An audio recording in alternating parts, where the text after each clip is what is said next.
The year was 2489. Earth looked calm. Cities were clean, skies were blue, and people smiled. There were no wars, no poverty, no hunger. Machines did most of the work, and humans lived in peace. But that peace, it was just a cover. Far from Earth, past Mars and Jupiter, something dark moved through space.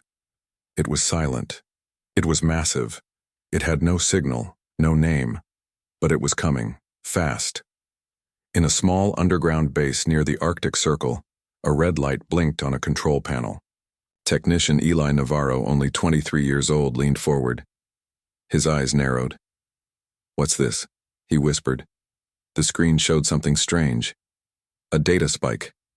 A signal, deep and old, hidden in a wave of static. Eli ran a scan, then another. He called his supervisor, but no one answered. The rest of the team had gone home hours ago. Then the signal spoke, not in a voice, not in words, but in sound. Cold, sharp sound. It wasn't human. It wasn't natural. Eli's stomach dropped. He didn't know why, but the noise made him feel afraid. He recorded it and checked the signal's origin. It came from deep space, outside the solar system. It had passed Pluto 5 minutes ago. Eli turned on a secure line and sent the signal to the main Global Defense Center. Then he leaned back in his chair, heart pounding. What did I just find? He asked himself.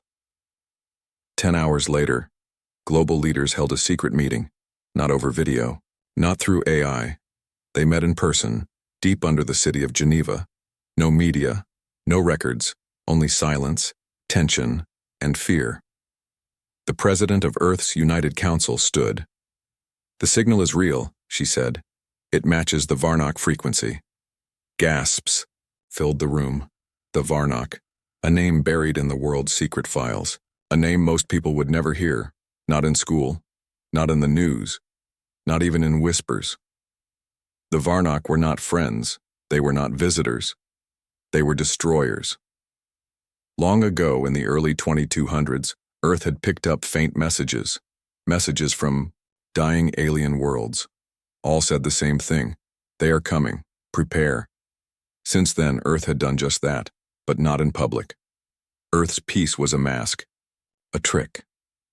While people lived normal lives above, thousands of engineers, soldiers, and scientists had worked underground. For 200 years, in secret, they built weapons, ships, and AI systems stronger than anything known.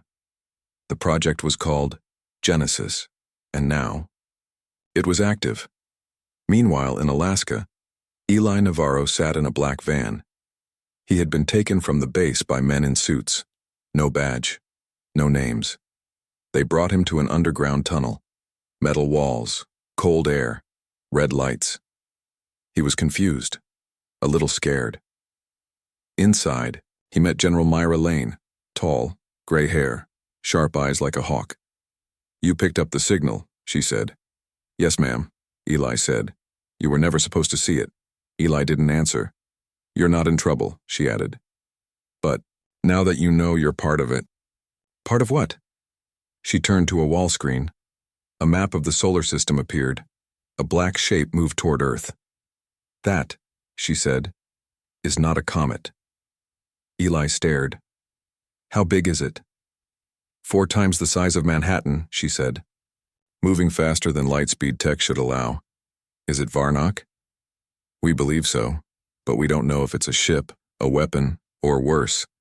Flashback.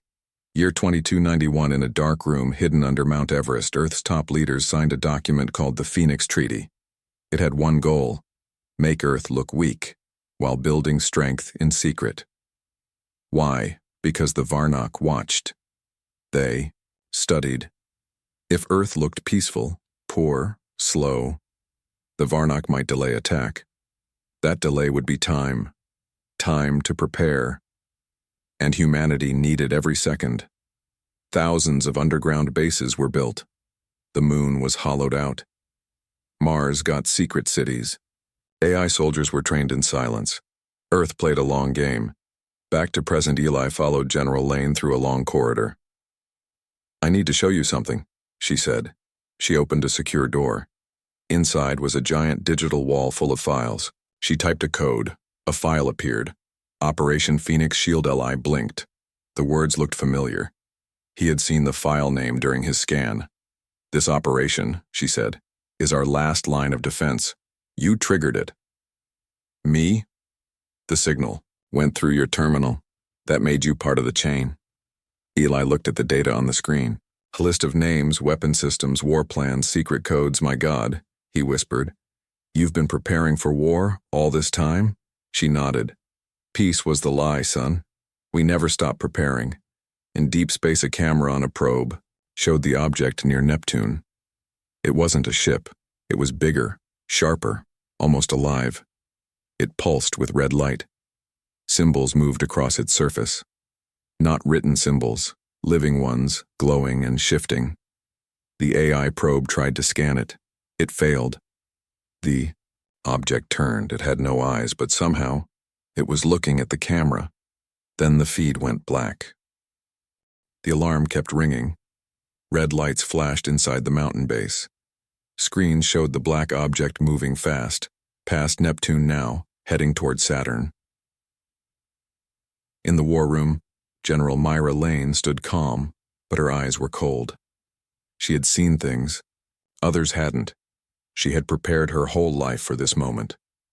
"All commanders," she said into her headset, "activate Operation Genesis. Move to shadow phase." Around the world and beyond, hidden military bases came alive. On the moon, dark metal doors opened. Rows of silver war drones flew out silently.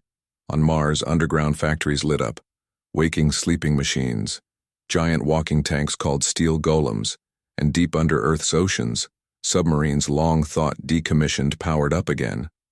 Not old submarines, but warships, covered in cloaking tech, ready to rise. Humanity's hidden army was real. The world had played weak for 2 centuries, but now the game was over. Back in the Arctic, Base Eli Navarro was still trying to understand everything. He sat in a secure room with a tablet in his hands. It showed history that was never taught in school. Pictures of dead alien worlds, photos of the first secret contact with an alien signal in 2215, records of Earth's fake peace movement. Everything had been a lie, but a necessary one. "General," Lane entered. "You've seen enough to know the truth now," she said. Eli looked up. "So we've been preparing for this for over 200 years?" "Yes," she said. "We knew they'd come. We just didn't know when." He shook his head. "And the rest of the world? They think we're safe. That peace is real." She sat across from him. "That's the point. The Varnok don't destroy powerful enemies. They break soft ones. So we looked soft." Eli stared at the screen again. "What are they, really? The Varnok?" General Lane leaned forward. "Conquerors," she said. "They don't steal planets. They drain them. They use living worlds as energy. We've watched them destroy over 300 civilizations. Some were more advanced than us. None survived. Meanwhile, on the dark side of the moon in a hidden hangar called Lunar Bastion 12, Commander Reza Malik watched the final test of a ship called the Nightblade. It was Earth's fastest stealth ship, designed to reach Saturn in hours. "Status?" Reza asked. "Engine stable. Weapons online." "Crew ready," replied the officer. Reza nodded. "Launch it." As the Nightblade left the moon, it vanished from radar. Even Earth's own satellites couldn't see it. That's how advanced it was. Its mission: get close to the object near Saturn, identify it, and if possible, find a weakness. Eli's role. Expands back in the base, Eli was pulled into another room. A scientist named Dr. Rhea Tolan waited for him. She looked serious, tired, but focused. "You unlocked something we've been trying to read for decades," she said. "What do you mean?" "The signal you caught. It wasn't just a message. It was a key." She showed him a hologram. Strange, alien symbols. Then, when Eli touched the screen, the symbols glowed and changed shape. Dr. Tolan gasped. "You're syncing with it." "Syncing? Your brain, your DNA. It's reacting to Varnock tech. General Lane entered again. It's rare, less than 1 in a billion, but some humans can link with Varnock systems. You're one of them. Eli blinked. What does that mean? Lane crossed her arms. It means you're not just a technician anymore. You're now part of the mission. Sabotage at Astra Prime across. The solar system, one of Earth's main bases, Astra Prime, located on the asteroid belt, went dark. No signal. No response. A patrol ship, Falcon 7, was sent to check. When the team arrived, the base was silent. No lights. No heat. Inside they found bodies. Humans, but not normal deaths. Their skin had strange symbols burned into them. Their eyes were black. One soldier whispered, "This wasn't a fight. It was a message." Then they heard something move in the dark. Lights flickered, shapes came out of the shadows. Humanoid figures, but wrong, twisted, moving too smoothly. Their voices echoed, whispering in a strange language. One of them looked like a dead scientist they had seen before. Only now, she was walking and speaking Varnock. Back on Earth, General Lane received the footage. "They've already begun," she said. "Began what?" asked Dr. Tolan. "The infiltration. The enemy." Within later that night, Eli was alone in his quarters. He stared at the ceiling, trying to sleep, but the alien symbols danced in his mind. Then he heard a noise. He sat up, checked the hallway, empty. Suddenly, a figure grabbed him from behind and covered his mouth. "Don't scream," the figure whispered. Eli turned. It was a woman, young, with sharp eyes and a soldier's uniform. "My name is Kira Dax," she said. "I'm with Shadow Command. You're being watched." "By who?" "Not all humans are human anymore," she said. "Varnock agents are here, on Earth, inside our bases." Eli's blood went cold. "They're wearing our faces," Kira said. "And they know about you." The secret war had begun. The world above still smiled in fake peace. But deep below, in hidden bunkers and dark bases, Earth's defense systems were wide awake. Ships moved, weapons charged, and satellites turned their eyes to space. But Earth's real danger was already inside. Astra Prime. Silent and cold Commander Reza Malik watched the live feed from Astra Prime, the asteroid base that had gone silent. The rescue team had sent back video before they lost contact. Bodies, symbols, black eyes, and one word, spoken by something wearing a human face. "Harvest." Reza looked at his team. "That base is gone," he said, "but I need answers." He sent a new team, stronger, armed with plasma rifles and drone scouts. Their mission: search the base, find survivors, and bring back anything useful. But as they left orbit, something followed them. Small, fast, cloaked, a Varnock scout drone, Eli's. "Burden grows in the Arctic base." Eli Navarro sat across from Dr. Rhea Tolan and Kira Dax. "Why me?" Eli asked. "I'm not a soldier. I'm not even a scientist." Dr. Tolan spoke calmly. "Because your mind works with their tech. You connected with the signal. You activated a system we couldn't touch. Your DNA matches a rare pattern," Kira added. "It's like a key." Eli shook his head. "I didn't sign up for this." Kira leaned forward. "None of us did, but this is real. They're here, and they want you." Eli swallowed hard. "Why?" Dr. Tolan turned a screen toward him. It showed a symbol, strange, curved, almost alive. "This was found on Astra Prime," she said. "We translated part of it." The screen displayed 2 words. "Genetic beacon." "It means someone like you," she explained. "Someone with your DNA. They've been looking for you for centuries." Signs of the enemy in Washington, D.C. A man walked into a busy street looking confused. He wore an old military uniform, one that hadn't been used in 50 years. Security officers stopped him. "Sir, are you lost?" The man looked up. His eyes were black. His voice echoed. "Harvest begins now." Then he exploded. "Not fire, not smoke. A burst of electric blue light melted everything around him. Security footage showed something even worse. His DNA wasn't fully human. The resistance within Eli followed Kira through a hidden tunnel inside the base. They stopped at a large metal door. Inside was a group of people, not soldiers, not officers, rebels. "We call ourselves the Inner Flame," Kira said. "We don't follow orders blindly. We fight from the shadows." Eli looked around. Some were ex-military. Others were engineers, doctors, hackers. One old man spoke. "Varnock agents are already in key places. Politics, science labs, even military bases." Eli's eyes widened. "How long?" "Years," the man said. "Maybe longer." Kira stepped closer. "We need to stop them before they open the gate." "What gate?" "The main link to their hive fleet. Once it's open, Earth's skies will burn." A clue from the past, Doctor. Tolan showed Eli another file. This one was old, over 150 years.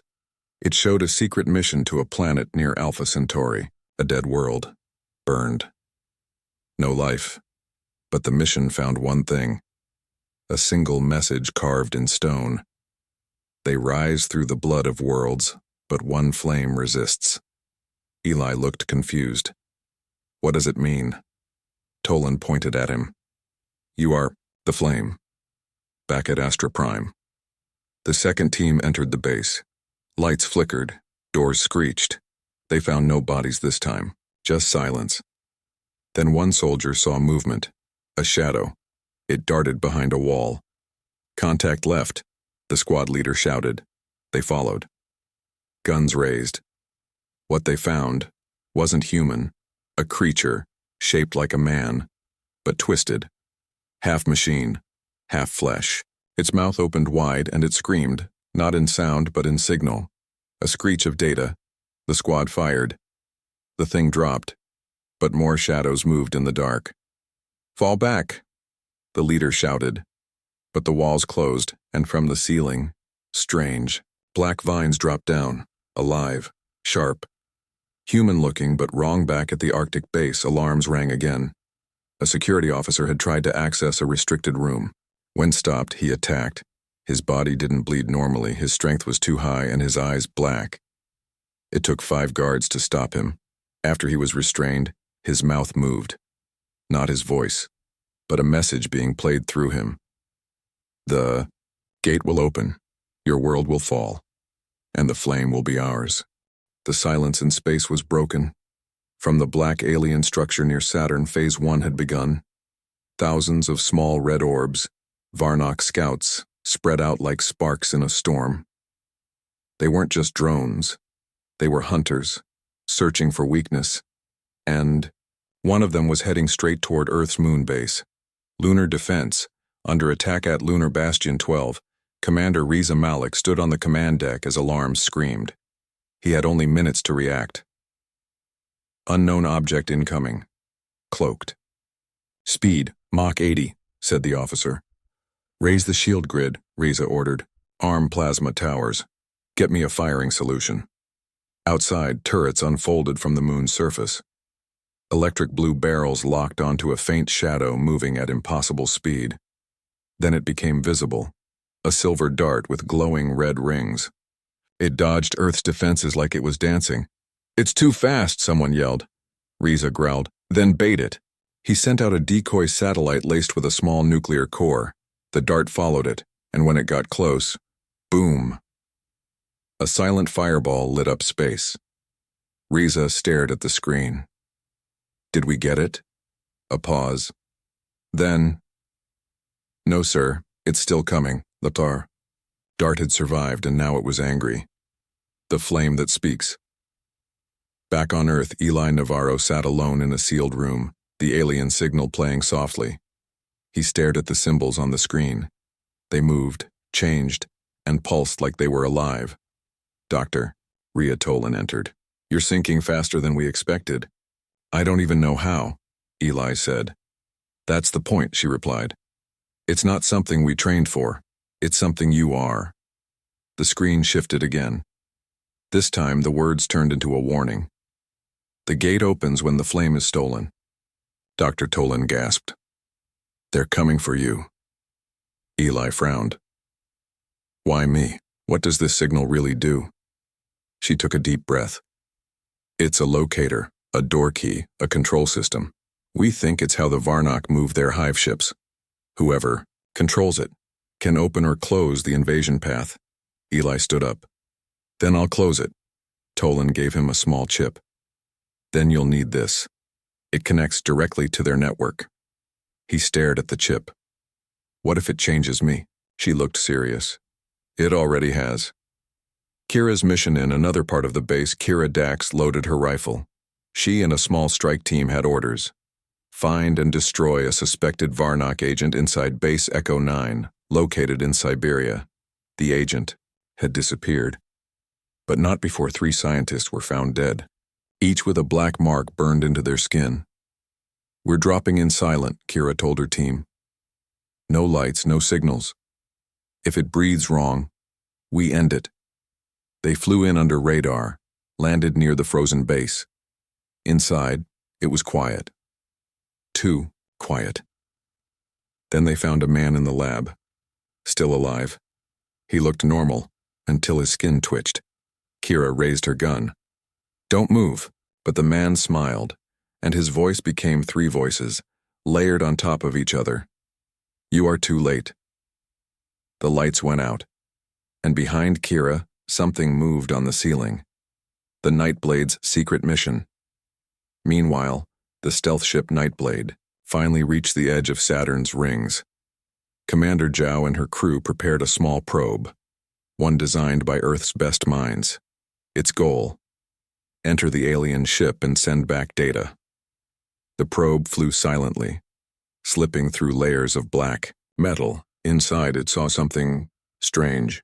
Millions of tiny floating capsules, like eggs, each glowing red. Then something bigger, like a throne surrounded by energy rings. The camera zoomed in, and there in the center of the hive ship was a Varnock queen. More machine than life, but alive, and waiting. The probe sent one last image, then was crushed. The data was still received by Earth. When General Myra Lane saw the image, her voice dropped. They didn't send a scout ship. This is the invasion force. Base Echo 9. Terror in the dark. Kira's team fought in total darkness. The walls of the base seemed alive. The Varnock agent had changed, its skin now covered in dark metal veins. It screamed in data, shutting down the team's gear. But Kira didn't stop. She fought hand to hand. She shot at point blank. The creature fell, shrieking. But it whispered something as it died. Your flame is marked. Blood ran cold in her veins. They weren't just hunting Earth. They were hunting Eli's first contact back in the Arctic base. Eli finally plugged the alien chip into the console. At first, nothing. Then his vision blurred, and he wasn't in the room anymore. He was standing in darkness, surrounded by light. Floating around him were images of alien worlds, destroyed, burned, drained of color. And then, a voice spoke to him. Not in English, not in words, but he understood. We are hunger, you are light, you will fall. Eli shouted back, No, I am human, I don't fall, and the voice laughed. Then burn. Eli fell backward. Smoke came from the console. The signal went dead, but one last message appeared. You have been seen. The world still believed in peace. Governments smiled. News channels showed calm skies. People went to work, ate dinner, watched movies. But under the ocean, in secret bases, and in the cold dark of space, war had already begun. The Pacific Signal Miles. Below the ocean surface, inside a forgotten Earth bunker called Trench Site 17, something had awakened. The computers came alive. Lights flickered. Steel doors hissed open. For 300 years, this place had been locked. Now, it was awake. Inside a giant chamber sat an old machine, round, dark, covered in markings. It was not alien.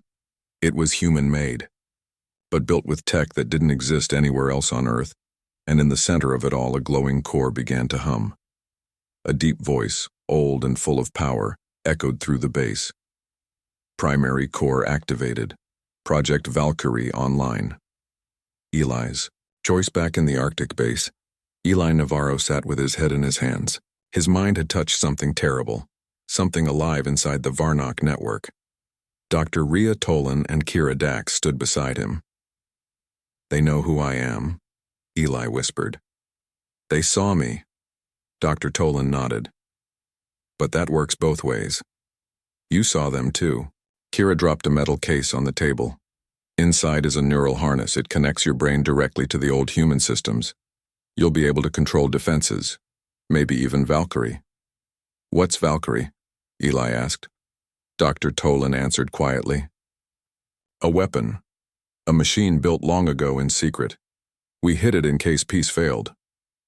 Eli stood up. "Then it's time to bring peace to war." Attack on the moon-base Lunar Bastion 12 was in chaos. The silver Varnock dart had returned. Only this time it wasn't alone. 4 more had arrived. They weren't just drones. They were infiltrators, shapeshifters, killers. One entered the command deck, pretending to be a technician. But when security scanned him, his skin split. Blades came out of his arms, and the slaughter began. Commander Reza Malik fought hard using a plasma shield and sidearm. "Seal the command room," he yelled.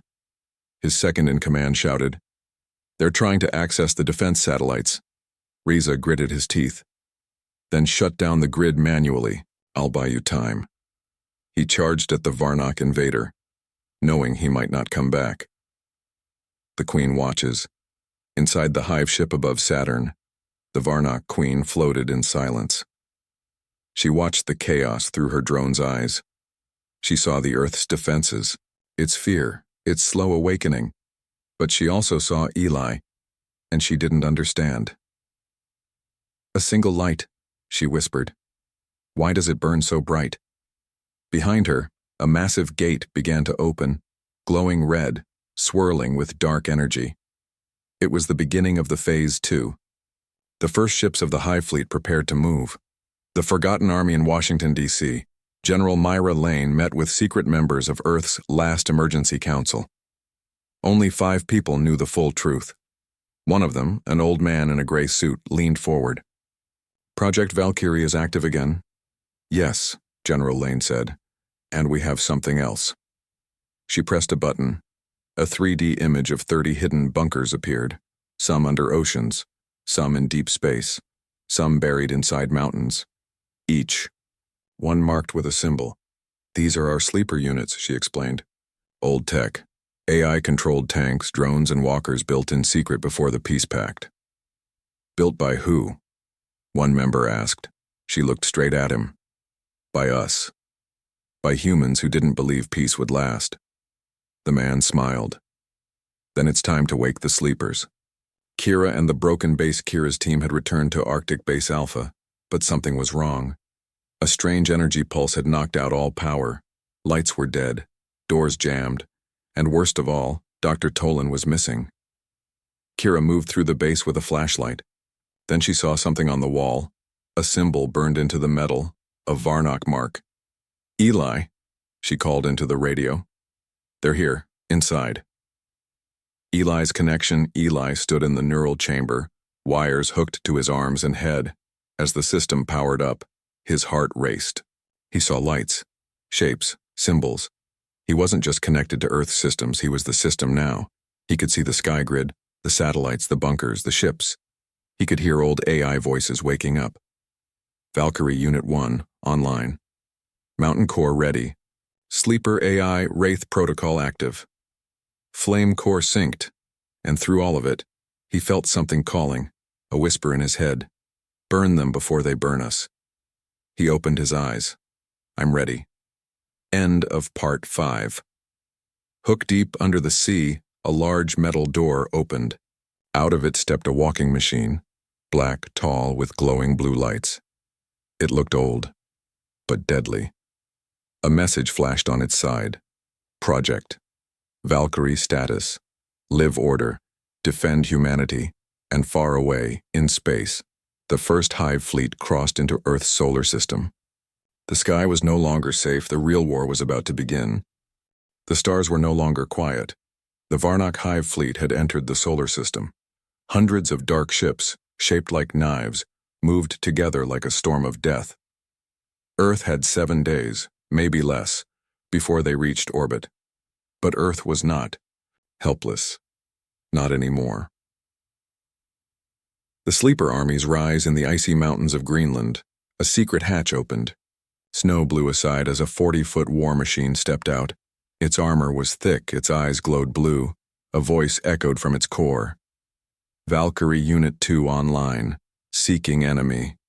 In South America, inside a forgotten volcano, drones rose from hidden chambers, each drone marked with a lightning bolt and a number. In orbit, an old satellite suddenly lit up. Project Wraith Defense Grid, reactivated. From the ocean, metal giants marched onto the seafloor, heading toward deep-water ports. These were Earth's hidden forces, built long ago in case peace failed. Now, they had returned. Eli's war room, Eli Navarro, stood in the command center of Arctic Base Alpha. The neural link still connected to his spine. He could now control multiple systems at once: drones, defenses, satellites, and energy weapons. But it came with a cost. His nose bled. His hands shook. His dreams were no longer his own. Kira Dax stood beside him. "You don't have to do this alone." Eli looked at her. "I'm not alone. I have all of humanity with me." On a massive screen, red dots showed Varnock movements. Each hour, more ships arrived. Kira asked, "What's the plan?" Eli pointed at 3 places. Lunar Bastion, Earth's last shield. Saturn Gate, where the Hive Queen waited. Earth, core signal, a place not even humans fully understood. "We fight on all fronts," Eli said. "And we show them. We were never asleep." Battle for the Moon Commander. Reza Malik limped through smoke and fire. Half of Lunar Bastion 12 was gone. But the defense satellites were still intact.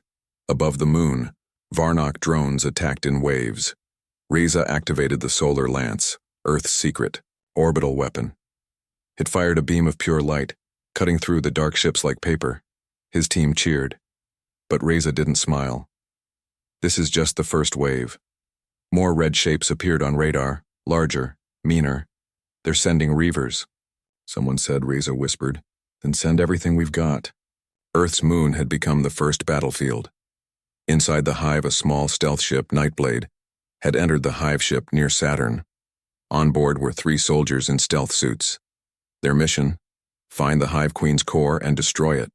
But nothing could prepare them for what they saw inside. Walls made of living metal, creatures growing in pods, alien minds whispering through static. Private Luma whispered, "It's not a ship. It's a womb." Suddenly, alarms sounded. The Queen had noticed them. Drones dropped from the ceiling. Swords came out.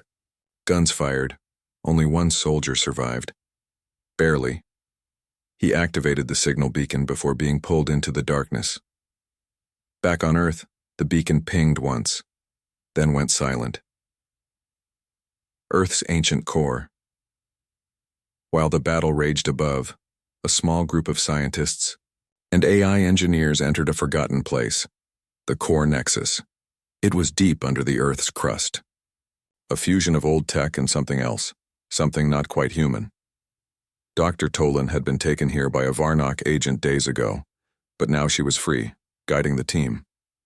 "This place is not just Earth tech," she explained. "It was discovered, not built. We think it predates human history." One of the AIs came online. Core mind awakening. Lights flickered. The chamber began to shake, and a strange symbol appeared on every screen, one never seen before. Dr. Tolan whispered, "This may be our true weapon." Eli's connection deepens back in the Arctic. Eli's mind reached farther. He could now speak to the Valkyrie units directly. "Unit 4, he called. "Defend the moon." "Acknowledged."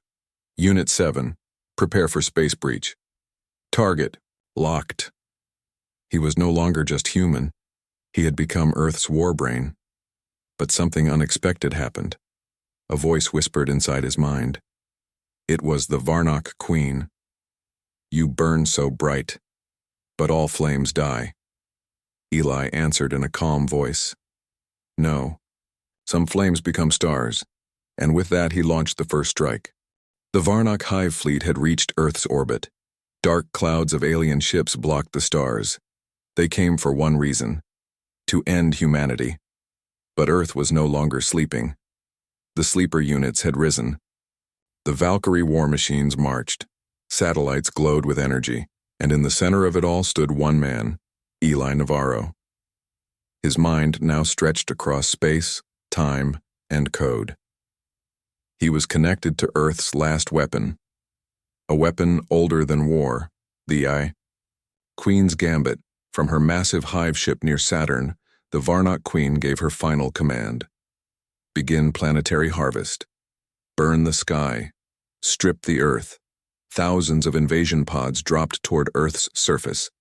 Each one carried bioweapons, hive beasts, and terraformers, but as they entered Earth's atmosphere, they were met with fire.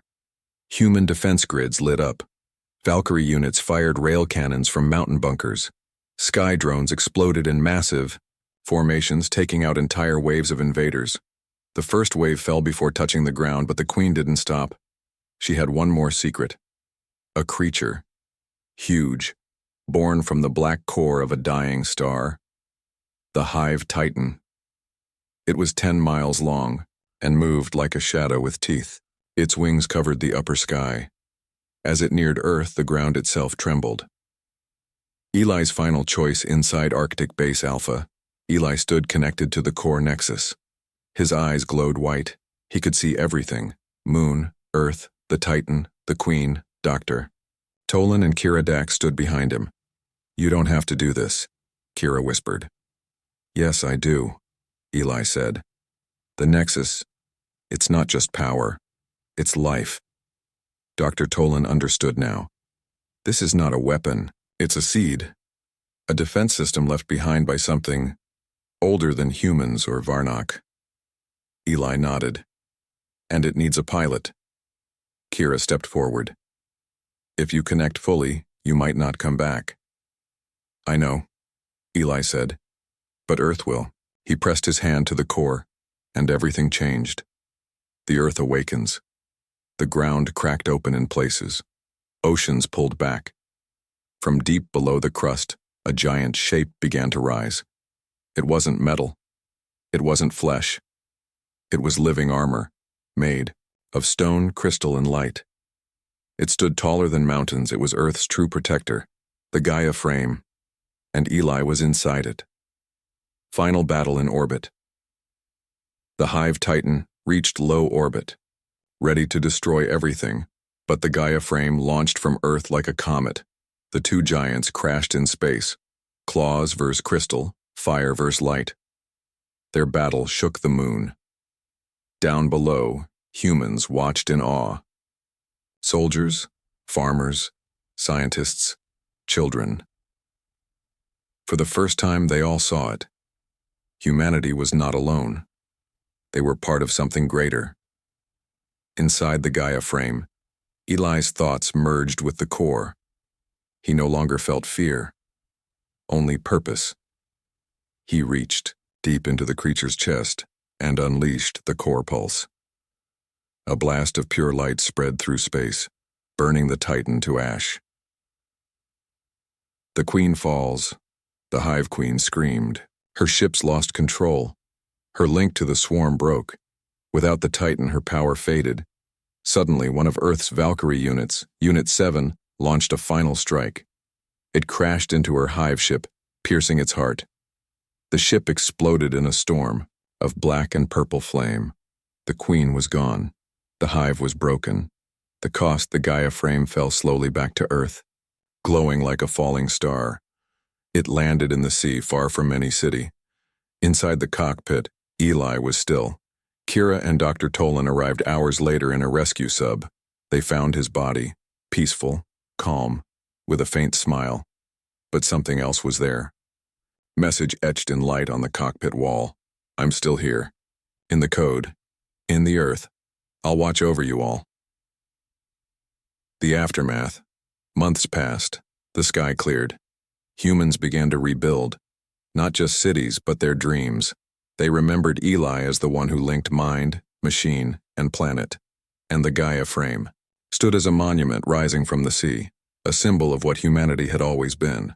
Not just survivors, not just dreamers, but warriors, ready, even in peace,